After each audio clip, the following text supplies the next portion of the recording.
Papaano ba tayo maglagay ng braid line sa ating mga fishing reel? Una, kakailanganin natin ng karton, ballpen, at gunting. At ito ang gagamitin nating DIY fishing line spooler. Gawa lang tayo ng loop, 3 or 4 na beses na ikot, tsaka natin higpitan. Itong nut na to mga idol ang magsisilbing pinaka-stopper. Sundan lang ninyo ang video na to sa paglalagay ng braid line sa ating fishing reel.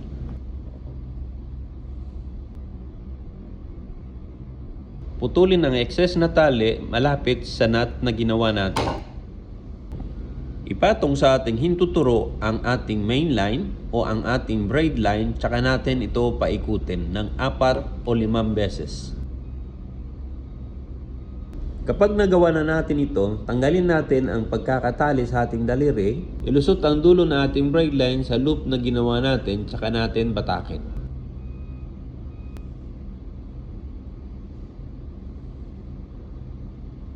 Ready na itong ating braid line para ilagay sa ating fishing reel. Ilagay ang braid line sa first ring guide ng ating rod na gagamitin. Sa paglalagay ng braid line, kailangan ang ating fishing reel ay naka-open bail.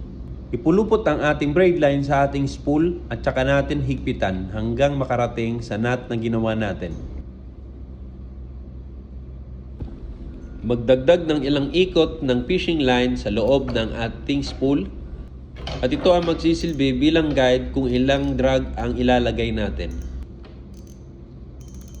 Estimate lang tayo ng pang 2 kilos na drag ng ating reel bago natin ito spool.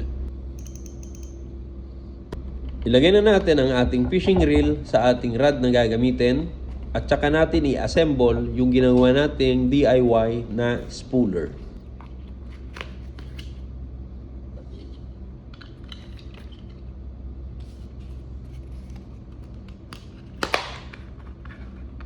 So ito na nga mga idol, mag-start na tayo mag-spool. Nilagay lang natin sa mga daliri ng ating paa. Yung karton mga idol ay nagsisilbing pinaka-brake para makontrol natin yung higpit ng ating fishing line papunta sa ating reel.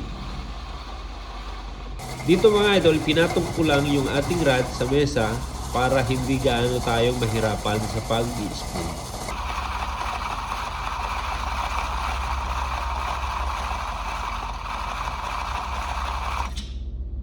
So ito na nga mga idol, ready na ang ating fishing reel at may bago na siyang fishing line.